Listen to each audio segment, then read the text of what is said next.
La 4G Batelma vous présente Ni Vava.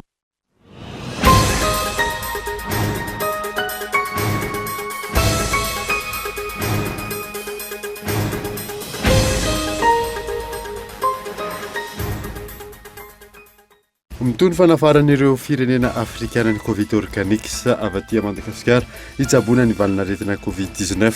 Taoriana ny Guinée équatoriale firenena afrikana 10 ao anatin'ny CEDEAO no nandefasana izany tamin'ity androany ity. Miampihefatra ireo vao marina fa mitondra ny valinaretina coronavirus eto Madagasikara araka ny tatitra izay voaray teny amin'ny CCO Covid-19 ivato tamin'ity androany ity ary eto Antananarivo avokoa izy ireo. Tafakatra 470 kosa ireo sitrana somatsara. Tokony ahena ny hetra alaina amin'ny orinasa madinika sy salatsalany ary ny mpandraharaha tokony atsangana ihany koa ny banque de développement sy ny fonds souverain. Ireo namarany crème ovaolana ho an'ny toe-karen'ny Madagasikara mandritra sy aorian'ny Covid-19. Toy ny fifandonana izay namozana ain'olona tany Ambovimbeandroy no samborana mpitandro filaminana Solombavamboaka Camila Vonjy Philobert sy ny lefitry ny ben'ny tanàna. Mitoy ny fanadadena manoloana ny tany sy ny fihetsiketsehana ny seho tany amin'ny toerana. Eo amin'ny maresakeresam-pirenena mitoy ny fiparitahan'ny Covid-19 any Frantsa 720 ireo olona maty ao anatin'ny 420 ora ary departemanta miisa 530 kosa no voasokajy ho departemanta mena isan'izany Mayotte. Nadeten'ireo vetraka.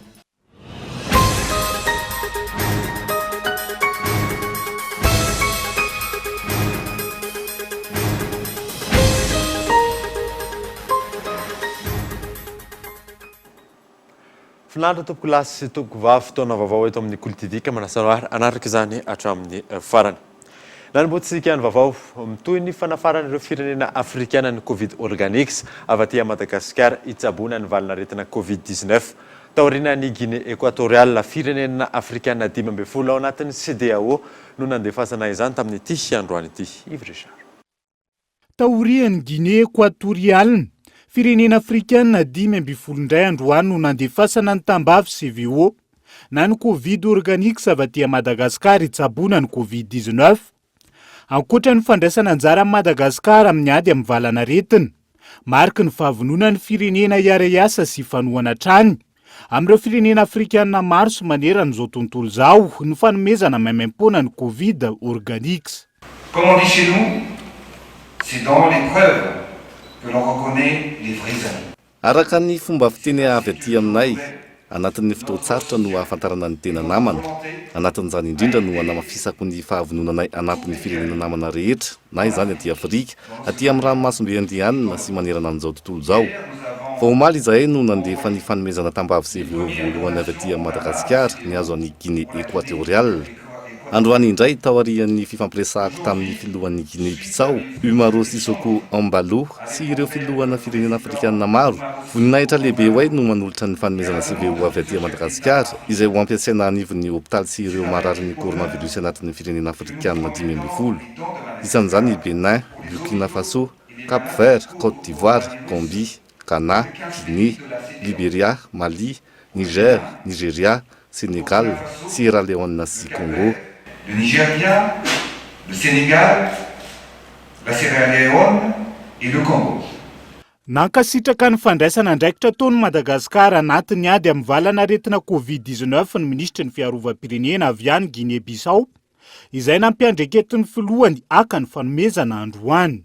C'est justement pour remercier amin'ny anaran'ny Guinée-Bissau indrindra sy ny fikambanan'ny firenena afrikana aty amin'ny faritra andrefana, isaoraky ny firaisan-kina asehon'ny Madagasikara. Mampiseho izany fa afaka mifanampy amin'ny fotoana rehetra isika aty Afrika, na izany amin'ny lafiny ara-toe-karena, ny sosialy sy ny maro hafa, indrindra anatin'ny fotoan-tsarotra toy izao. Izay indrindra no nampiandreketan'ny filohanay ny tenanay ho avy aty Madagasikara handray ireto fanafody ireto, ary ho voarakitra anatin'ny tantara mandrakizay izany. sera enregistré dans l'histoire. Firenena avy ao Afrika andrefana avokoa arak'izany no nandefasana ny Covid organique. Androany no nanainga tetsy ivato ny fiaramanidina ny tatra ny tambavy CVO, ary azo an'ny Guinée-Bissau avy hatrany. Ny filohan'ity firenen'ity indray arak'izany no hitsinjara ny Covid organiks amin'ireo firenena manodidina azy. Miampefatra ireo voamarina fa mitondra ny valinaretina coronavirus eto Madagasikara araka ny tatitra voaraiky teny anivon'ny CCO Covid-19 ivato tamin'ity androany ity ary eto Antananarivo avokoa ireo efatra ireo 2.7 arak'izany ny voan'ny coronavirus atreto taremarika izay ambany raha oharina ny isan'ny fitiliana vita. Tamin'ireo olona 300 sy 3,000 natao fitiliana, fantatra izao fa misy 2.7 ireo olona mitondra ny valanaretina coronavirus eto Madagasikara, ka ny efatra tamin'ireo hita tato anatin'ny 420 ora araka ny tatitra voaray teo anivon'ny CCO Covid-19 ivato.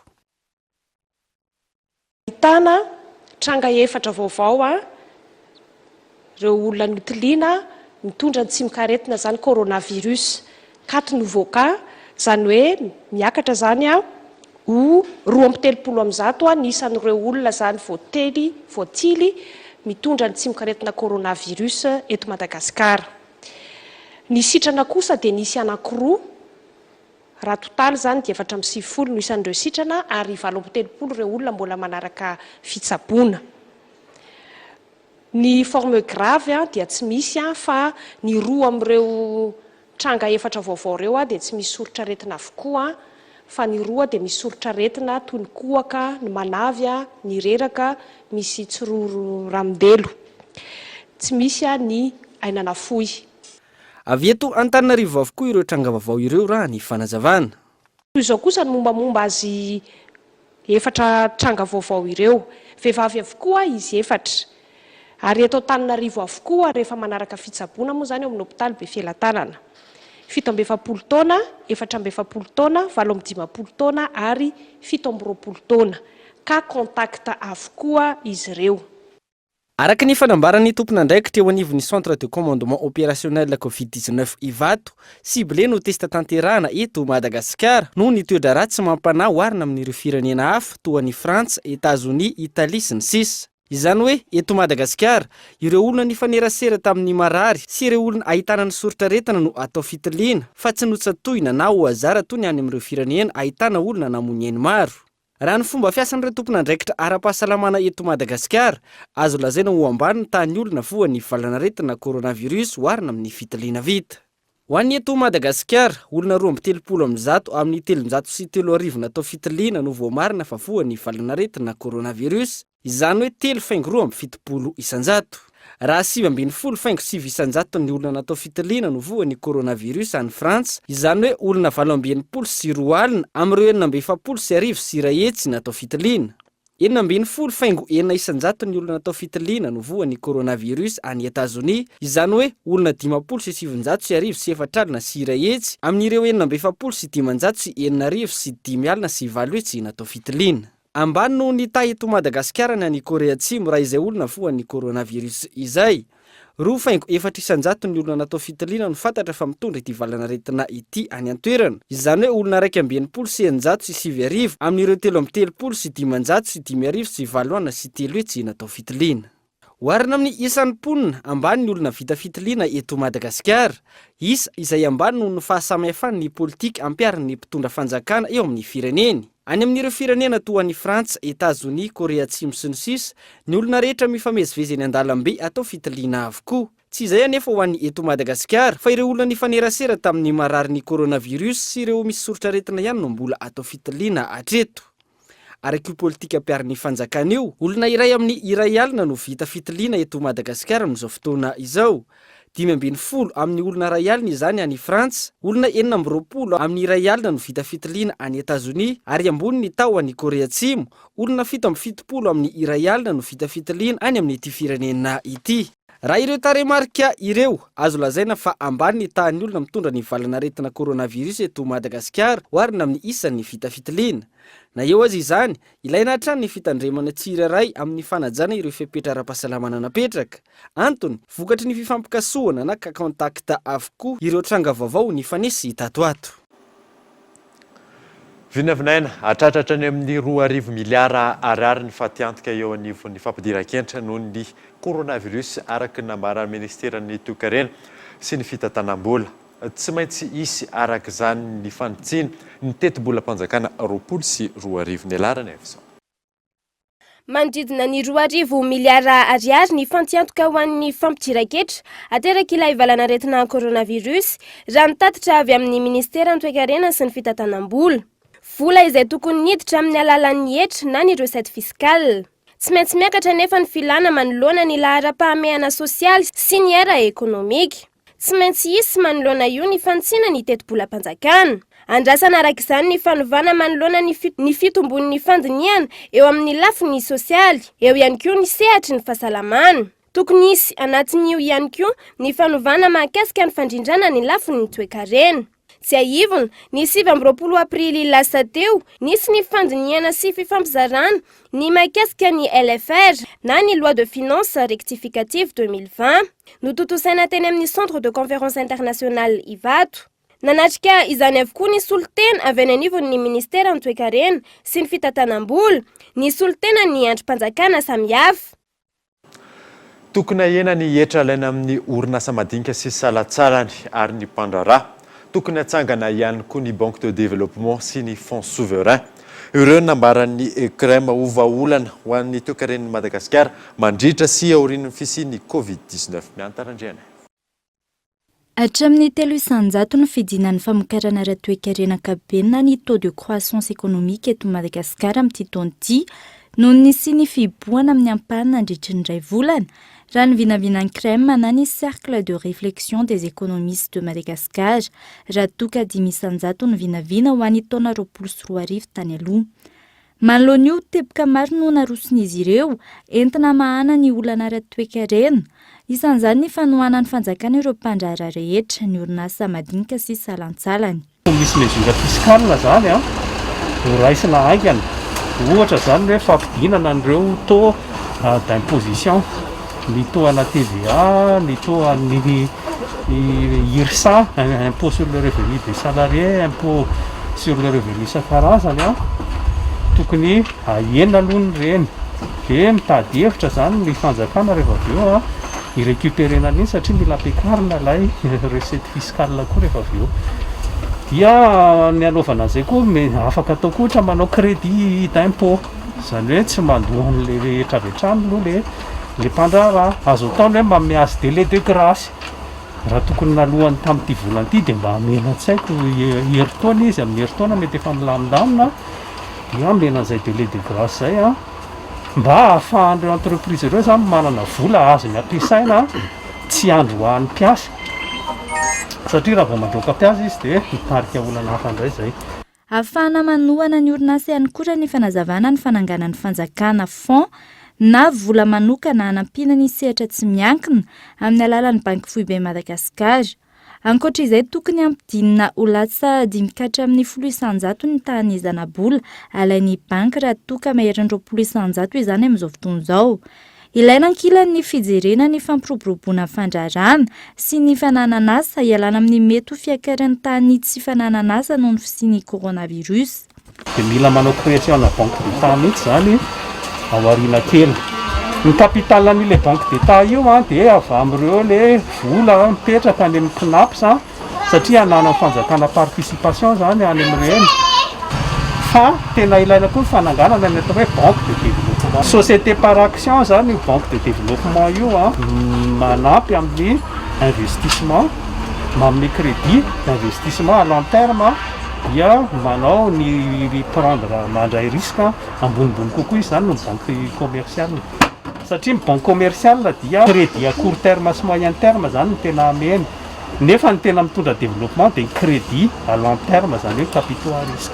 Ilaina le fananantsika n'le fonds souverain avy amin'ireo le recette ny matière première ananantsika zany na volamena io na crevette io na inona dia manangana fonds souverain amin'ny état zany dia reny fonds souverain no mipetraka capital ao anatin'ilay banque de développement.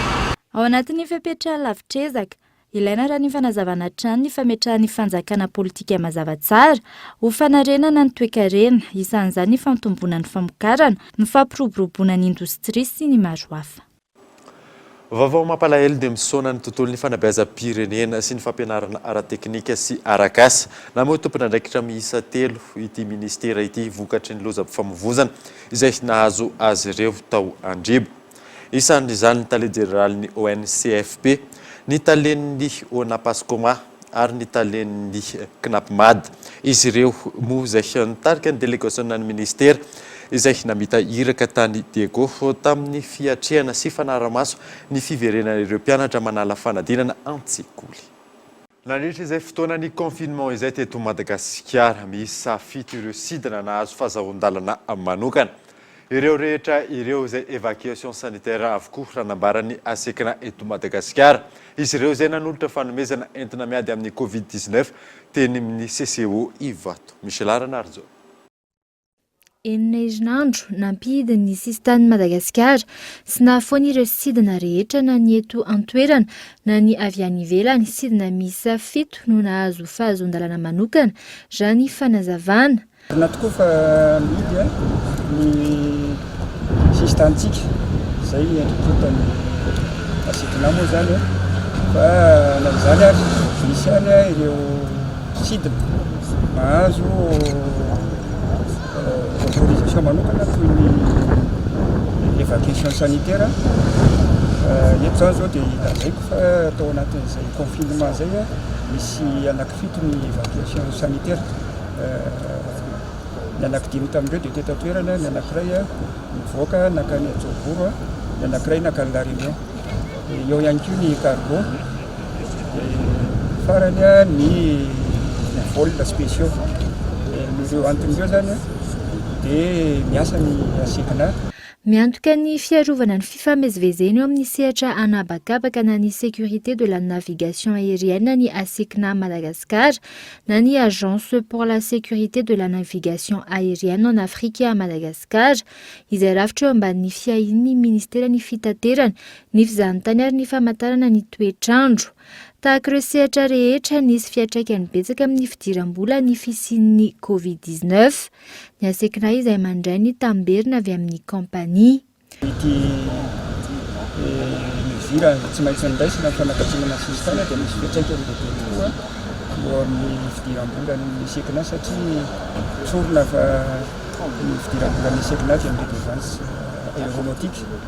Izany hoe raha misy avion misidina amin'ny faritra anabakabaka sy manifitany asekina dia misy service omenina asekina azy ireo ary takaran'izay dia misy tamberina zany omen'ny kompania ho an'ny asekina. Ho fanehoana ny fiaraha-miombona amin'ny vahoaka malagasy manoloana ny ady atao amin'ny coronavirus dia nanolotra solika 4 litatra izay mitetina 12 tapitrisa ariary ny asekina ho an'ireo mpisehatra ao amin'ny CCO Ivato. Nanatrika izany ny minisitry ny fitaterana ny fizahantany ary ny famantarana ny toetrandro Joël Randriamandranto.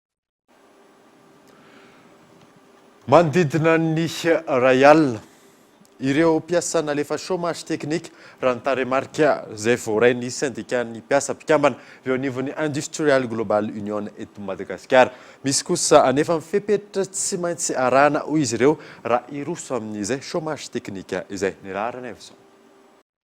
Tao anatin'ireo orinasa miisa 80 izay nanaovana fanadihadiana, efa manodidina ny iray alina ireo mpiasa nalefa chômage technique tao anatin'izao amehana ara-pahasalamana izao. Raha ny taremarika voarain'ny syndicat-ny mpiasa mikambana eo anivon'ny Industrial Global Union eto Madagasikara. Mbola maro anefa hoy ny sekretera jeneral'ny Industrial eto Madagasikara ireo mpiasa manerana ny nosy izay voakasika izany chômage technique izany. Ary mihoatra lavitra noho io taremarika io. Misy hoy ireto farany ny fepetra tsy maintsy arahina raha andefa mpiasa chômage technique. Manoloana izany andray fepetra izy ireo.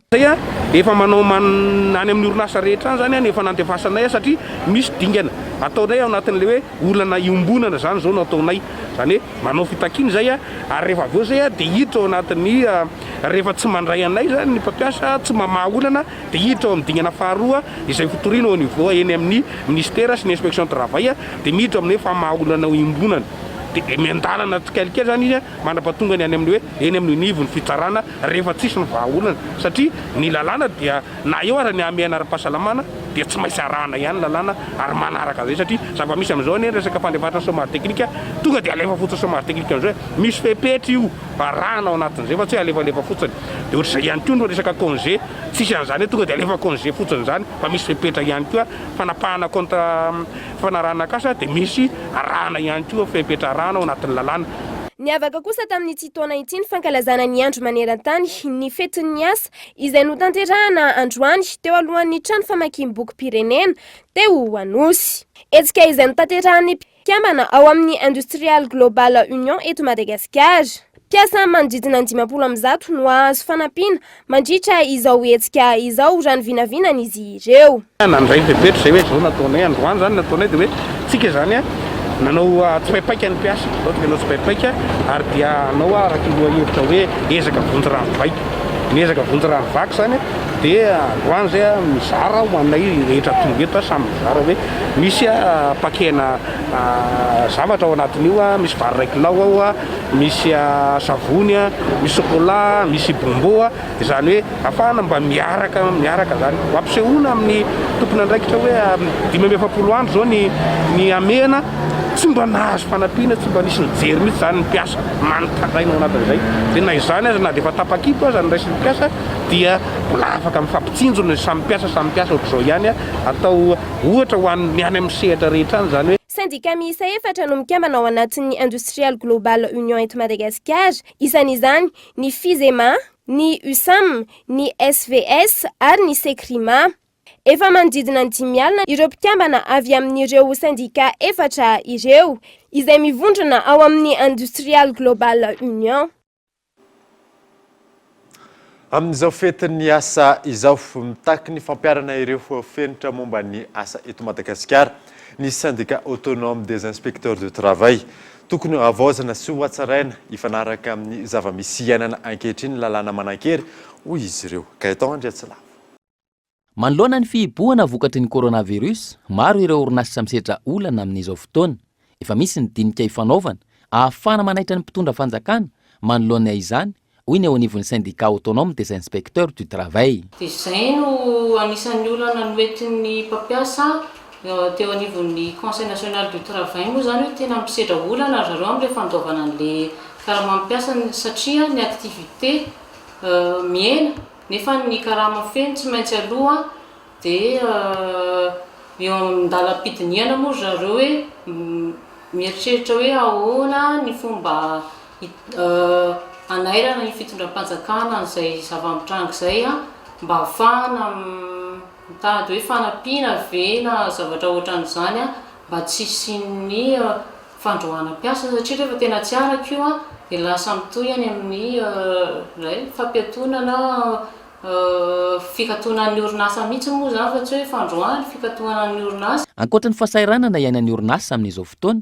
olana iainan'ny mpiasa malagasy ihany koa ny tsy fahatomombanana amin'ny lalàna. Anjaran'ny inspecteur du travail no mijery sy mitondra izany eo anivon'ny tompona andraiki-panjakana. Raha resaka zao tsika amin'izao resaka ny tenentsika amin'ireo hoe fiatsoroana ara-tsosialy kinapy sa ozy izy tsika hatramin'izay zao zao vao mahafantatra hoe tena tsy hoe izay moa zany vao mahafantatra fa tena ilaina ny resaka fiantsoroana ho an'ny olona very asa nefa fantatsika fa amin'ny code de prévoyance sociale dia mbola tsisy an'izay zany amin'izao zavatra ohatrana zany tokony hoentina ahafahana maka lalàna vaovao zany mba ahafahana miatrika ny situation izay ho avy.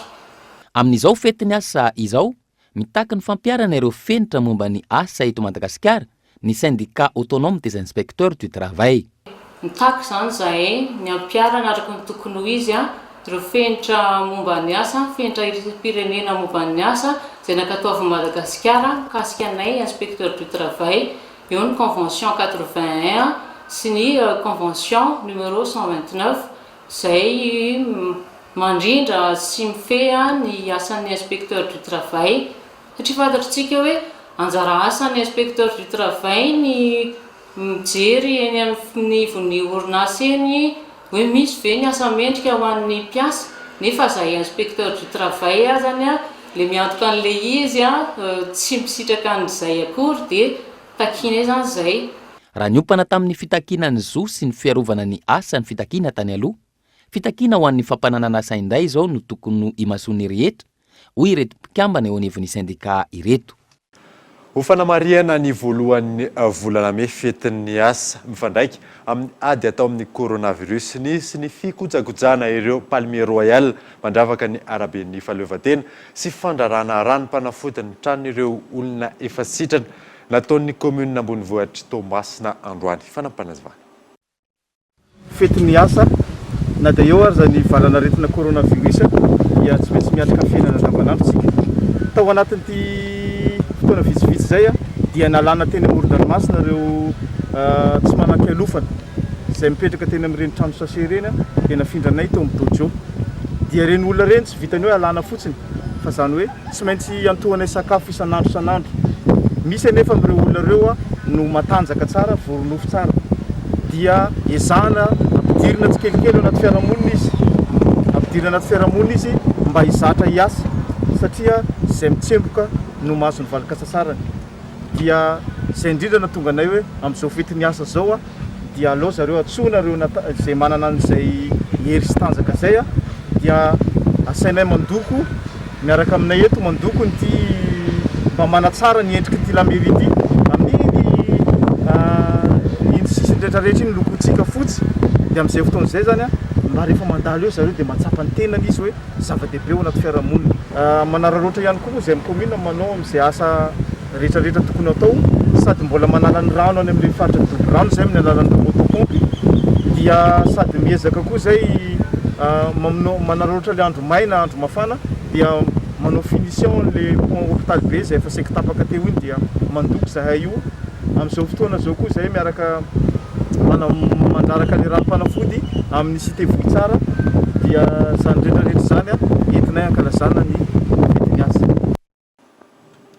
Morosiny fampiaran'ny politika ny fitsitsina ho an'ny commune Antananarivo raha asa roa samy namohan'ny commune vola tamin'ny fandoavana ny karama ny mpitantsoratra sy ny mpitatambola hatrizay natambatra ho andraikitra iray zany manomboka izao. Yves Richard.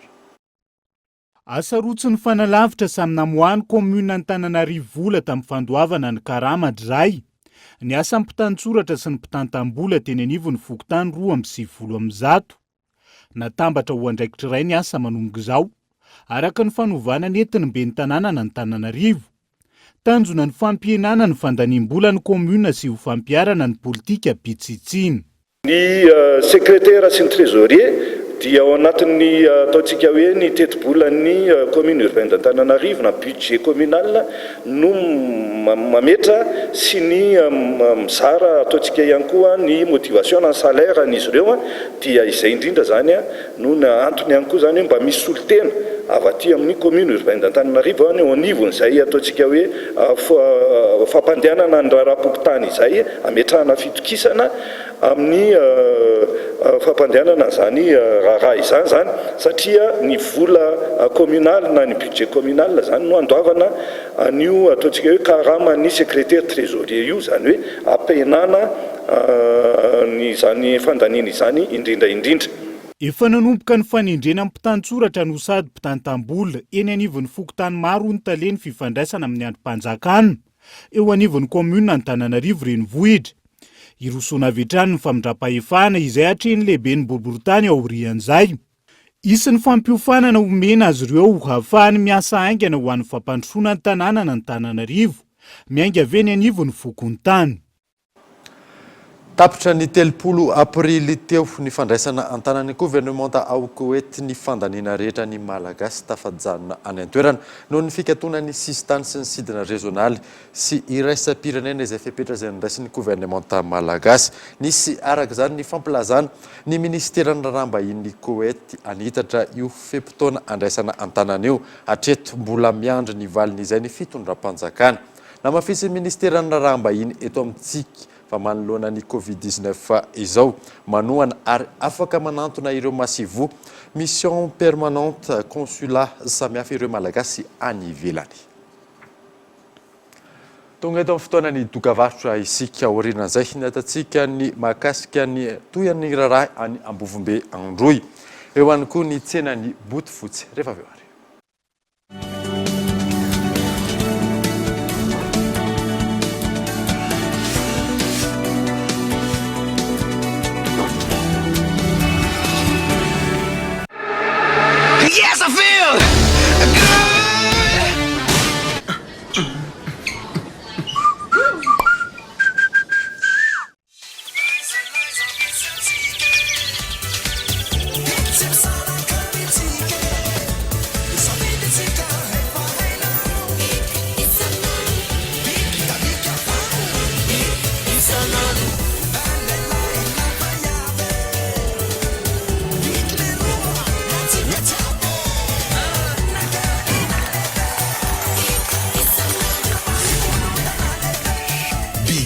isanandro lamima bika maranitra tsy mety arafesina mateza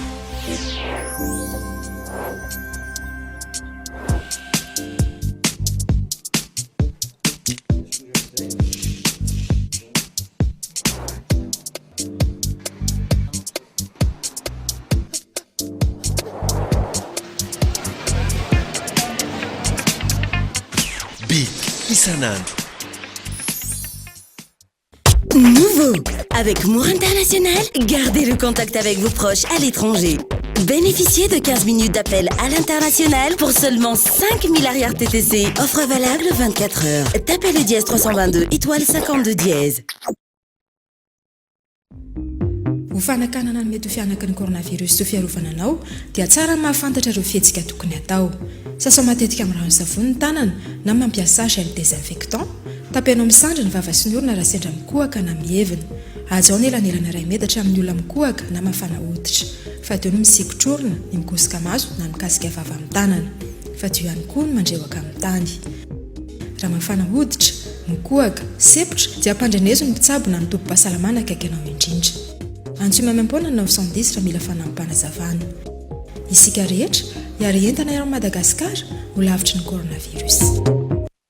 Geox, Puma, San Marina, Unisa, Tamaris, Guess, Minelli, JB Martin, Adidas, Fossen, Asics, New Balance et Ralph Lauren. Boutique Le Coin des Marques, un grand choix de parfums, montres, sacs et chaussures de marque. Alors, venez découvrir notre boutique Le Coin des Marques, des articles de marque pour hommes, femmes et enfants. Le Coin des Marques à Faravouch, téléphone 033 71 848 68. Yes, I feel good. Oh yeah. Yes, I feel.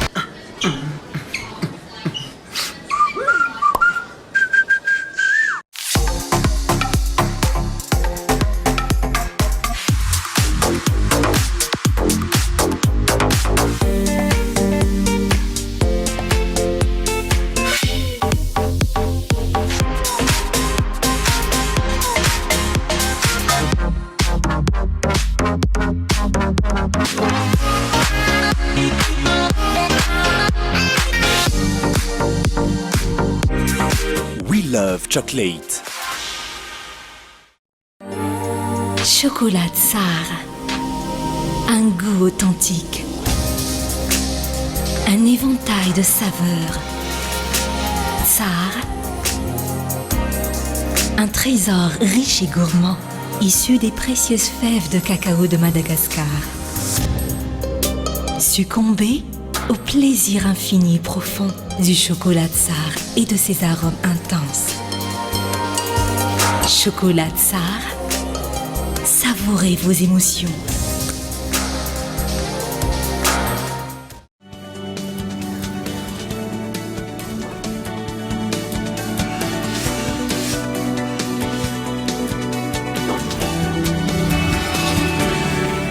Veneto amin'ny fampalalam-baovao isika.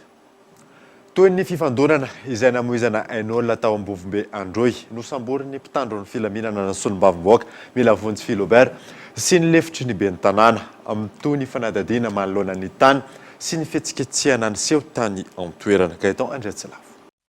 Mivoatra ny toetra rà any Ambovombe Androy taorian'ny fifandonana tamin'ny olona sy ny mpitandro filaminana ny alarobia lasa teo. Raha ny loharanom-baovao azo avy any an-toerana, voasambotry ny mpitandro filaminana omaly tao Lagnaro, ny solobavambahoaka mila vonjy Philobert, ary nosamborina ny maraina teo tao Ambovombe Androy ny lefitry ny ben'ny tanàna. Ny loharanom-baovao hatrany no nilaza fa isan'ny ombon-kevitra tamin'ny fivarotana ny tany-panjakana tamin'ny fotoana na ben'ny tanàna ny solobavambahoaka io lefitry ny ben'ny tanàna io. Nosamborina araka izany izy ireo, anaovana fanadihadiana manoloan'izany. Eo ihany koa ny raha mikasika ny fifandonana izay namoizana ain'olona tao an-toerana roa andro lasa izay. Atreto raha ny vaovaovao ray avy any an-toerana hatrany, tsy misy mpitantana ny kominina Ambovombe Androy. Araka izany, mangataka ny mpitondra fanjakana hijery akaiky momba ny fitantanana ny tanàna izy ireo. Ny ben'ny tanàna amin'izao fotoana raha ny fanazavana, tsy hita ny toerana misy azy. Ny lefitra izao nosamborin'ny mpitandro filaminana izao, atao fanadihadiana. andrasana araka izany ny vokatry ny fanadiadiana ataon'ny mpitandro filaminana ahafahana mahafantatra ny marina rehetra amin'ity tranga ao ambovombe androy ity. Ho amafisana ny ady amin'ny tsy fandriam-pahalemana ao amin'ny distrikana Tsimondrano amin'izao fotoana izao araka ny toromarika izay nomeny lehiben'ny distrika amin'ireo mpitandro ny filaminana amitoy ihany koa ny fizarana vasitsinjo ny CVO ary ireo arovava ionina saina. Miamahazo laka ny tsy fandriam-pahalemana sy ny fandikandalana maro samihafa ao amin'ny distrikana Tsimondrano hatramin'ny nidirana tao anatin'ny vanim-potoana fahamehana ara-pahasalamana. Isany amin'izany ny fanakorontanana teny Anosizato sy Ampasika farany teo ary ny trangana tsy fandriam-pahalemana maro samihafa. Manoloana izany nanome toromarika ireo mpitandro ny filaminana ny lehibe ny distrikana Tsimondrano. Ho anareo mpitandro filaminana, marina fa mafy koa ny asantsika amin'izao periode zao. Amin'izao tsy inona iarahantsika malala ny hoe tsy ohatran'ny teo aloha tamin'ny fiainana normal ny fiainan'ny vahoaka. Ny atsika dia ny hoe mamerina ny vahoaka ao anatin'ny fanarahan-dalàna foana. Izay no anisan'ny adiditsika ngezabe ary ihany koa mametraka an'izay fandriam-pahaleman'izay mba ahafahan'ny vahoaka miaina ao anatin'ny filaminantsaina tanteraka mba hampisy ny fandrosoana isam-batan'olona. Ankoatra izay mitohy hatrany ny fizarana ny vatitsinjo eto amin'ity distrika ity. Androany nisitraka izany eto amin'ny commune Soavina izay notrony ny lehiben'ny distrika, ny solombavambahoaka ary ny ben'ny tanàna any an-toerana ny fizarana izany. Nisy ihany koa ny fanomezana fanamiana mitovy an'ireo komity loharano ao amin'ny commune Soavina avy amina orinasa tsy miankina iray. Masitsivana ny loharano zany eto amin'ny commune Soavina aloha dia teny anivon'ny fiarahamonina ny nangalana an'izy io. Ny vahoaka mihitsy zany ny fidy hoe ireto ny olona mendrika hitondra anay. Zay dia izay nahitana ny ao amin'ny fahasalamana zany ny tao anatiny dia ireo mpanentana ara-fahasalamana dia ireo mpitondra ao anatin'ny fokontany. Dia ny olona tsotra ihany koa afaka mandray andraikitra. Fa hatreto aloha zany dia mbola tsy nahitana trangana-retina taty amin'ny commune Soavina. Dia naizany tsy zany mandeha ihany koa ny anay zany ny fizarana ity CVO ty, ny fizarana ny tononkasy tony maimaim-poana. Amafisana ny fampiarana ny lalàna hoy ny tompon'andraikitra isan'ny tokony ao amin'ity distrika ity ary ho fahaizana araky ny lalàna ireo minimana korotana ao anatin'izao vanim-potoana ny amehana ara-pahasalamana izao. Mirosy foana ny fametrahana fotodrafitrasa ahafahana mampandroso ny ao Antsiranana. Nidina ifotony jery ny fisotro ny asa ny solombavamboaka ny Antsiranana sy ny avy ao anivon'ny faritra Diana ary ny sampandrarahan'ny fanajariana ny tany ny toeram-ponenana ary ny asa vaventika eto Andriantsina. Tsy mijanona eo amin'ny fitondrana ny tenin'ny vahoaka eo anivon'ny antenimera-pirenena sy eo anivon'ny governemanta ny asa ny solombavambahoaka. Manana andraikitra amin'ny fanaraha-maso ny asa fampandrosoana ny fotony ihany koa izy ireo. Nisy araka izany ny fidirana ifotony natao ny solombavambahoaka Ramenason Rio Merci nijery ny fisotro ny asa izay nampanantenay ny filoham-pirenena ho an'ny vahoaka nandritra ny fandalovany tao Antsiranana ny volana Novambra 2024 lasa teo. Nanamarina atraizan'ny asa vita. Raha antsika nahita araka ny visite chantier izay nataontsika niany fa na dia teo aza zegny ny Covid-19 tia dia mandeha ara-dalàna zegny ny asa izay nampagnitinay filoham-pirenena. Nagnano visite ny chantier karakory mahasolombavambahoaka ny tegnanay zany dia andraikitry ny mizaha karakory ny fizotra ny asa. Ino zegny ny olana zay mety misy ao iarantsika mahela teo ma zegny raha tsy misy ny fiovagna ateraky ty Covid-19 tia dia hiditry amin'ny le 4 zany hoe premier mardi du mois de mai ny session ordinaire zay faharoy. Ka zay nahatonga atsika hoe mba mizaha no sady magnara-maso mba ahavitagna koa mivolagna amin'ny vahoaka hoe zao ny zavatra mandalo. Na ao anatin'ny fahamehana ara-pahasalamana zay isika mandeha ny ampahany amin'ny asa fampandrosoana ataon'ny fitondram-panjakana ho fanarana ny fenitra ara-pahasalamana entina miady amin'ny Covid-19 na ena ny isan'ireo mpiasa. Nitondra fanazavana mahakasika izany, nitondra fanazavana ara-teknika ihany koa ny avy ao anivon'ny orinasa nahazo ny tsena. Zay zany efa presque 80% an'izao reo sarika 80%. Efa miditra amin'ny stade na finition zay eo raha ohatra hoe firehitrana azy hitatsika io zany aloha zany ty le hoe lamahatsara, ty le hoe R8 dia ty R3 dia ny zavatra atao eto zany la structure en pavé. Et c'est ça le tena travaux en cours amizao place kabary jardin kaila boulevard Lemire ary ambany le amin'ny abattoir iny zany zay efa manao resaka travaux préparatoires koa resaka ouvrage d'assainissement fornissement. Nitanay fotony niaraka tamin'ny solombavambahoaka ny eo anivon'ny faritra Diana sy ny commune ambony vohitra Antsiranana ary ireo avy eo anivony sampandarahany fanajarenany tany toeram-ponenana ary ny asa vaventy. Mbola vitsy ary tsy ampiarovana ireo mpitsabo amin'ny coronavirus ny fitaovana amin'ny hôpitaly Manarapenitra Mahajanga hoy ny talen'ny hôpitaly. Nisy araka izany fanomezana fanafody sy fampitaovana azy ireo avy amin'ny assistance plus izay miara-miasa akaiky amin'ny IEM sy ny faritry Boeny. Gaëtan Andriatsilavo. Mitotaly 20 tapitrisa ariary ireto fanafody natolotra ny hôpitaly Manarapenitra eto Mahavoky Atsimo Mahajanga ireto. Manana fitaovana ny hôpitaly saingy tsy ampy raha ny fanazavana. Manana fitaovana vitsivitsy, tena vitsy raha ny tena marina zany hoentina hiatrehana ny aretina ity, indrindra fa ny amin'ny fiarovana ny tena, ny fiarovana ny mpiara-miasa ary ny fanafodiny hoentina miasa. Dia nampiasaina araka izay nampiasana azy ny izay kely ananana teo zany sy izay fanomezana kely madinidinika tonga. Androany zany araky ny efa nataony zareo teto tamin'ny andro maromaro zay nangataka taminay hoe ina ny azo anampiana. Araky ny teny teo zay hoe sady fitiavana izy ity no fitiavana ny mpiarabelona ary indrindra ho fiarovana ny ty toerana misy atsika ity. Dia nanatanteraka an'izany zareo androany ary tena raisina tanandroa voaray ny mpiasa ny hôpitaly, voaray ny hôpitaly manontolo io fitaovana io. Nokajiana ifandray amin'ny filan'ny hôpitaly ireto fanafody ireto, izany hoe fanafody ilaina amin'ny fandraisana tanana ireo marary, fanafody fampiasa amin'ny fanamafisana ny hery fiarovana ho an'ny marary ihany koa. Apetraka atao anivon'ny CHU Mahavoky Atsimo ny fitantanana azy. Izany dia atao anatin'ny fangararana tanteraka ary indrindrandrindra ao anatin'ny fitantanana tsara tantana.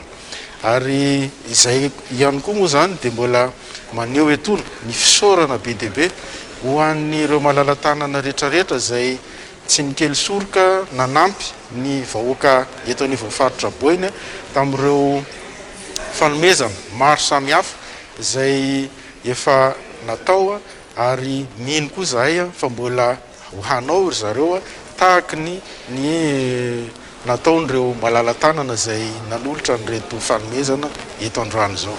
Tsy hijanona amin'ny fanomezana fanafody fandraisana tanana sy fanamafisana ny hery fiarovan'ireo marary, mbola ho avy ihany koa ireo fitaovana samihafa ampiasain'ireo mpitsabo amin'ny fanatanterahana ny asany. Ireo mpitsabo izay manentana tranon'ny mponina tsy hanao dokotera tena fa anatona avy hatrany ireo tobim-pahasalamana raha misy ny tranga mampiaya. Ho fiatrena ny ady atao amin'ny coronavirus nanolotra fanampiana ho an'ireo mpampianatra FRAM sy mpampianatra tsy miankina ary ireo mpitatitra ny solombavamboaka voafity tao Fianarivo Atsinanana tsy manadino ny vahoaka ny mpitondra fanjakana raha ny fanazavana azo fanadina. Misaotra ny ray aman-dreny député Mohamady Amady izahay solon-tegna ny mpampianatra amin'ny sekoly mihay tegna. Tegna nagnantona ananjy izahay satria mafy ny mahazo ny sekoly mihay tegna noho ny tsy fidiram-bola. Tsy miditra ny écolage dikan'izany tsy misy ny amiagnan'ireo mpampianatra reo. Raha nagnantona ananjy moa ny tegnako nanohiny ananjy ny amin'ny fahasahiranan'ny mpampianatra. Dia historanay be dia be izy fa namaly ny taraigna izay natao taminanjy. Ka ankehitriny izy tonga eto manolotra an'izany dia mankasitraka andriamatoa solombavambahoaka. Taoriny ny fanomezana fanampiana olona misy sady manjato sy arivo tao Fianarivo Atsinanana ny herinandro lasa teo, nomena fanampiana ihany koa ireo mpanakanto, mpampianatra amin'ny sekoly tsy miankina, mpampianatra FRAM, mpanao asa fitateram-bahoaka izay mitotaly 700 omaly alakamisy.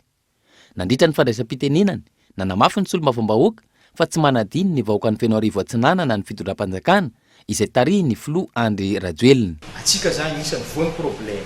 Eran'ny Madagasikara eriko ndraiky artiste jiaby mihitsy zegny impliqué. Tafiditra agnatiny satria tsy afaka magnano fampisehoagna mihoatra ny dimampolo. Combien-n'olo dimampolo zegny rô tsy avelon-jaza normal zegny. Zegny tavela zegny atsika jiaby. Ka nitondra za sy ny ekipako ary sorako anareo jiaby tsy namaly miantso satria tsy olo jiaby mety sahira fa mety misy manana maizy azy nefa raha ny zako atsika ke io complet isorana zay. Ary ty fiarahanareo ty ny fitambaranareo ty dia tohizo fa iroborobo ny culture atsika. Tahaka ny fanampiana rehetra hoenty miatrika ny ady atao amin'ny coronavirus, nomena vary, menaka, savony, kasoboso sy ny maro hafa ireto mponina ho feno arivo atsinanana ireto. Mbola itoy ny etsika sy ny fanentanana ny rehetra anaraka ireo fepetra ara-pahasalamana. Distance le kasoboso. Io zany ny antoka, io virus ohatran'ny grippe io tsy ho possible hoe ho fonitra tanteraka.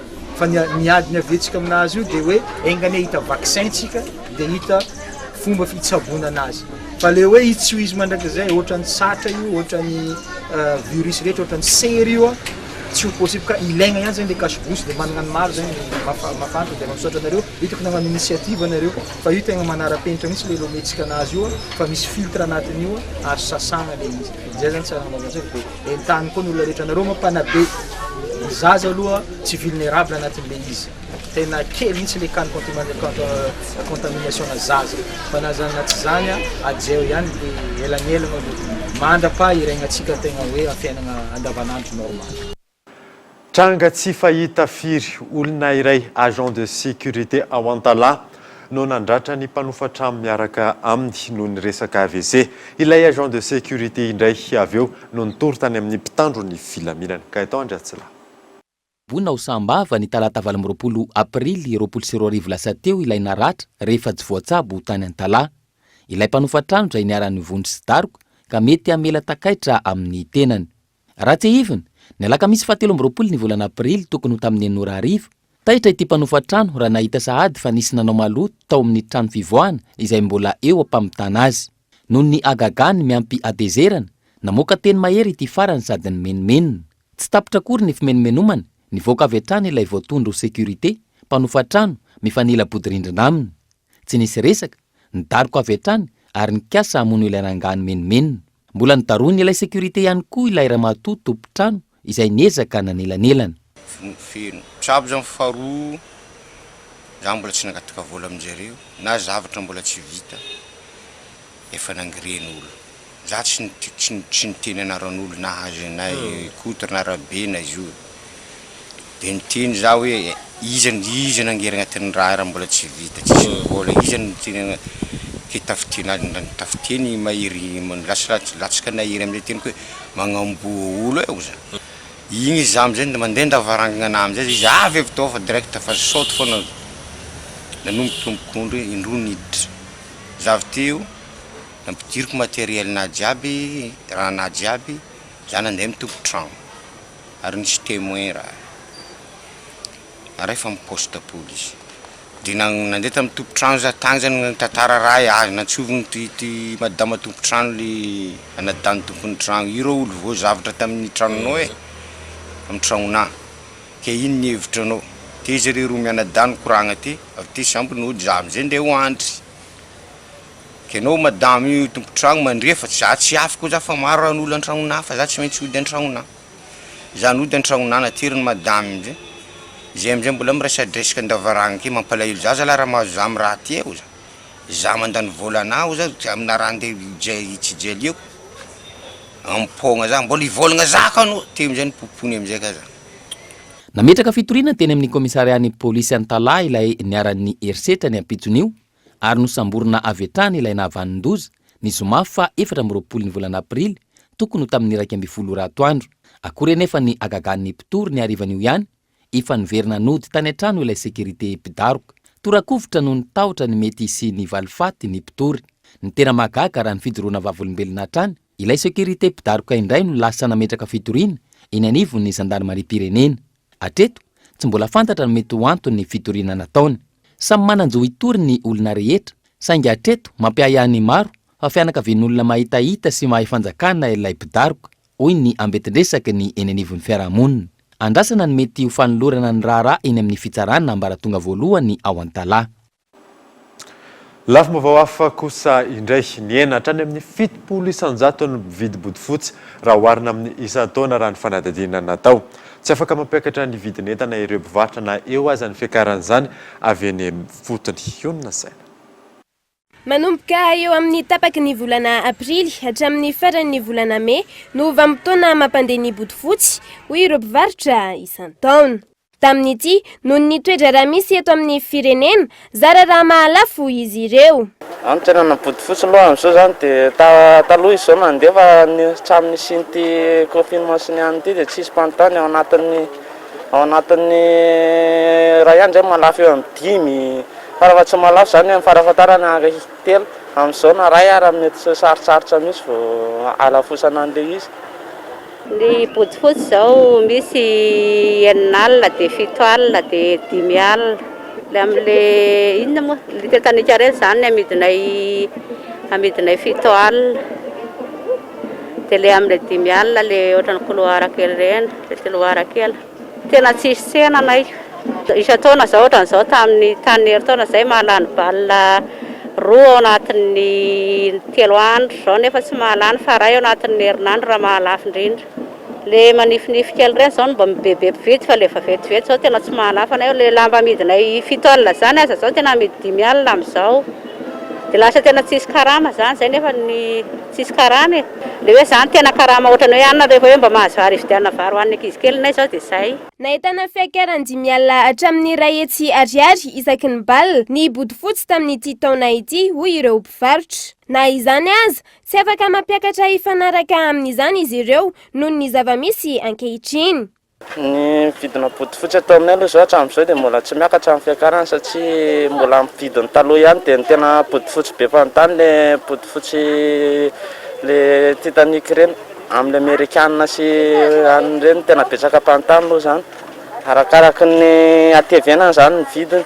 Farany ambony indrindra zao ny anay eto aminay 600 miady varitra ny farafa 600 miady varitra 450 zany tena vidiny amin'ny noharana amin'ny farany lehibe indrindra dia ny farany ambany 200 000 simple dia misy 250. Ny entana aloha zao amin'izao karazana entana betsaka fakana anazy somary miakatsakatra kely nefa zay tsy afaka mampiakatra an'ilay vidiny entana mihitsy mbola prix any taloha daholo mihitsy zao nefa ny entana ato somary karazana maro. Avy any amin'ny kontinanta aziatika ny ankamaroan'ny bodofotsy amidy eto Madagasikara. Raha ny fanadihadiana natao hatrany, mahalafo kokoa ireo mpivarotra friperie noho ireo mpivarotra vaovao. Maresaka iraisam-pirenena amin'ny toy ny fiparitany Covid-19 any Frantsa 720 ireo olona maty ao anatin'ny 420 ora ary departemanta miisa 570 no voasokajy departemanta mena ary isan'izany Mayotte. Fanadina. Ny alakamisy teo no naseho voalohany tany Frantsa ny carte de déconfinement ahafahana mijery ireo toerana voakasiky ny fiatohan'ny fihibohana. Mizara telo amin'ny ankapobeny ireo sokajy nomeny ireo faritra sy departemanta amin'izany, ny maitso, ny volomboasary ary ny mena. Ny maitso ho an'ireo tanàna afaka manomboka ny déconfinement ny 12 Mei izao. Ny volomboasary izay mbola eo am-piandrasana na afaka anao izany na tsy, ary ny mena izay voaterisy fepetra mafimafy kokoa raha toa ka tsy misy ny fivoarana any amin'ilay toerana amin'ny tapaky ny volana Mei izao. Raha toa ka hiditra tsikelikely amin'ny fiatoan'ny fihibohana ny any Frantsa raha ny antontanisa navoaka ny ministère des solidarités et de la santé any an-toerana tao anatin'ny 420 ora amin'ny isa 720 ireo olona maty ny Covid-19. Vokany miisa 530 amin'izao ireo departemanta frantsay voasokajy ho faritra mena, isan'izany ireo faritra Grand Est, Bourgogne-Franche-Comté, Hauts-de-France, Cher, Lot, Haute-Corse ary Mayotte. Ho an'ireo faritra na departemanta voasokajy ho mena ho mafimafy kokoa ny fepetra amin'ny fanatanterana ny fiatoan'ny fihibohana na ny déconfinement. Tsy mbola hisokatra ireo sekoly sy patrika raha toa ka any amin'ireo departemanta voasokajy maitso misokatra avokoa izany. Ho an'ny departemanta maitso kosa indray izay departemanta nahitana ahiahina trangana Covid-19 teo anelanelany 2 hatramin'ny 4 isanjato ary latsaky ny 80 isanjato ny tahan'ny olona mila famelomanaina tany amin'ny hopitaly miditra amin'izany tsy misy sakatsakan'izy ireo. Isan'ny voakasika izany i La Réunion izay isan'ny akaiky any Madagasikara. iza miteraka resabe any Frantsa ny fiverenan'ny sekoly ambaratonga fototra misokatra manomboka ny 12 Mey izao na faritra mena na maitso no misy azy. Amin'ny ankapobeny ny fanajana ireo fepetra ara-pahasalamana ihany sisa no takin'ny ny firenena frantsay any amin'ireo faritra tsy ahitana trangana coronavirus marobe intsony ahafahana miditra tsikelikely amin'izay fiatoan'ny fihiboana izay. Dia izay mamarina vaovao tamin'ity alina ity. Akasiany ianao nanaraka izany soafatsara tolto.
La 4G by Telma vous a présenté Ni Vavao.